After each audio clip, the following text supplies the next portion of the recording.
Il est possible que le 15, on s'envoie en l'air. 108 degrés Celsius, c'est chaud. Samsung grille TSMC et c'est encore plus chaud. TikTok dans le collimateur de la FCC. TweetDeck, ce n'est qu'un au revoir. Jeudi 30 juin 2022. Elia Bitbol. Benjamin Vincent. La quotidienne iWeek, épisode 23. Bonjour à tous.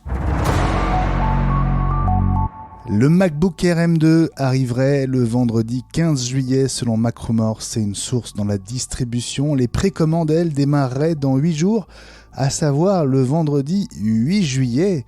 Qu'en pense un homme aussi concerné que toi, Elie ?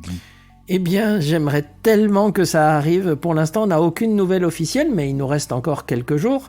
Mais c'est dans la logique Apple. Des commandes un vendredi, la dispo le vendredi suivant.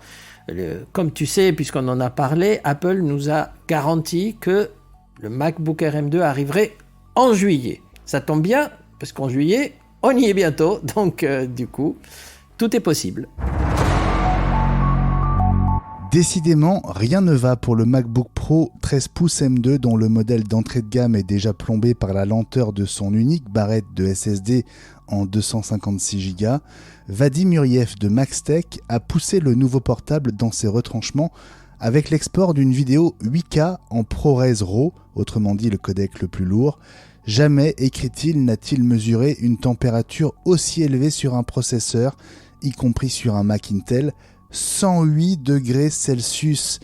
L'unique ventilateur bloqué à 7200 tours minute ne suffisait pas à refroidir le processeur, qui a donc bridé sa fréquence instantanément, fréquence de ses cœurs haute performance. Elle est passée de 3200 MHz à moins de 1900 MHz, ramenant la température à 84 degrés. Le processeur est alors remonté en fréquence, s'est remis à chauffer davantage, retournant vers les sommets et donc se débridant à nouveau. Conclusion, le système de refroidissement du MacBook Pro 13 pouces M2 n'est pas adapté à ses tâches les plus gourmandes en puissance. Ce qui est inquiétant, Elie, c'est que le MacBook Air M2 repose sur le même processeur et lui n'est doté d'aucun ventilateur. Ben oui, et on va voir, je pense qu'il va essayer de faire la même chose et il va peut-être réussir à nous faire un feu d'artifice avec ce pauvre MacBook Air tout nouveau, tout beau. Ben après, ce qu'on peut se dire, c'est que quelqu'un qui déjà sait ce que c'est que du ProRes RAW en 8K, normalement, il a plutôt un MacBook Pro 14 ou 16, voire un Mac Studio, parce que c'est vraiment réservé à des professionnels qui sont en limite haute de qualité, parce que même des pros, quand ils envoient leur montage à quelqu'un, ils se contentent de quelque chose d'un peu plus modeste. Mais pourquoi pas ? Apple n'interdit pas, sinon il dirait ce codec n'est pas prévu pour être utilisé sur ce type de machine. Donc il y a eu des cas où effectivement Apple déconseillait l'utilisation de certaines choses. Maintenant, qu'il y ait un problème justement sur la gestion thermique, ben, il semblerait qu'il y ait en tout cas quelque chose. Après, peut-être qu'il y aura une mise à jour système qui va bloquer ou qui va faire en sorte que on ne monte pas tellement en température, parce que ça peut être dangereux. Surtout si en plus on est passé par cette sorte de baisse puis remontée, mais la remontée est moins contrôlée que la première fois, c'est qu'on peut arriver à un accident, c'est-à-dire que la machine peut prendre feu, hein. Au-delà d'une certaine température, ou alors on peut abîmer la carte mère, ou alors. Mais en tout cas, c'est pas très rassurant pour cette pauvre machine qui est certes équipée du dernier processeur Apple, mais qui a un peu de mal pour l'instant à trouver son public.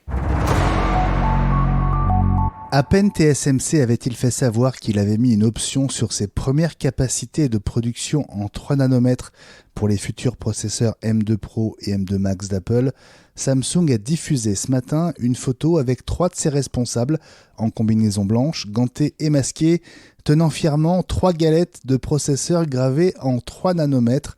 Officiellement, la production chez Samsung a débuté ce mercredi. Rappelons qu'elle devait démarrer l'année dernière. Ce qui est intéressant, ce sont les performances citées par Samsung en comparaison avec du 5 nanomètres, comme c'est le cas pour toute la gamme M1 chez Apple et pour le M2, plus 23% pour la performance pure, moins 45% pour la consommation d'énergie et 16% d'espace gagné. Elie. Oui, Et donc, ce qui est très intéressant là-dedans, évidemment, il y a un coup de com'. Samsung se devait, à un moment donné, de faire parler de lui. Donc, il montre ces 3 galettes. C'est pas pour autant qu'ils en font une production énorme pour l'instant, mais en termes de coup de pub, c'est très, très, très bien joué. Et ce qu'il faut retenir, c'est effectivement ce gain de performance, cette diminution de la consommation et d'espace. Et ce qui est rassurant, c'est qu'on sait que Apple va bientôt avoir droit à du 3 nanomètres puisque c'est prévu avant la fin de l'année chez TSMC et même pour une partie des produits de la gamme M2 qui seront en 3 nanomètres et on parle en particulier du M2 Pro et du M2 Max et donc du coup on aura des machines Pro avec des performances Pro et une consommation qui sera meilleur. Si Samsung le fait, TSMC peut le faire aussi. Un membre de la puissante FCC américaine a écrit à Tim Cook et à Sundar Pichai, le CEO de Google, pour demander aux 2 géants de retirer TikTok de leur store. Brendan Carr met en avant les dangers pour la sécurité des données des utilisateurs américains, dans la mesure où l'application suit chacun de vos faits et gestes et où Pékin et le gouvernement chinois ont accès à vos données les plus sensibles. Une enquête du Wall Street Journal a notamment montré que TikTok scrute votre hésitation face à un contenu, le temps que vous lui consacrez pour tracer votre portrait, Ellie. Oui, c'est très inquiétant. J'avais lu cette information et je me demandais quelle allait être la réaction justement d'Apple et de Google. Bon, il est vrai qu'il est plus facile de pirater des données sur Android que sur iOS à cause du sandboxing, etc. Mais en tout cas, ils peuvent suivre en temps réel ce que font les gens dans TikTok. Donc les vidéos qu'ils regardent, le temps qu'ils passent à regarder une pub, etc. Et donc c'est un risque de sécurité. Les Américains prennent ça très très très au sérieux. Et vraiment l'avertissement, c'était presque... Bon, on n'en est pas encore aux menaces, mais c'était très appuyé. Donc vraiment, ils veulent qu'ils retirent TikTok des plateformes. Alors, je pense que aussi bien Apple que Google doivent se demander, ils doivent être déchirés et hésitants entre le fait de perdre énormément de ressources, puisque TikTok est une des applications les plus utilisées au monde, en particulier par les jeunes.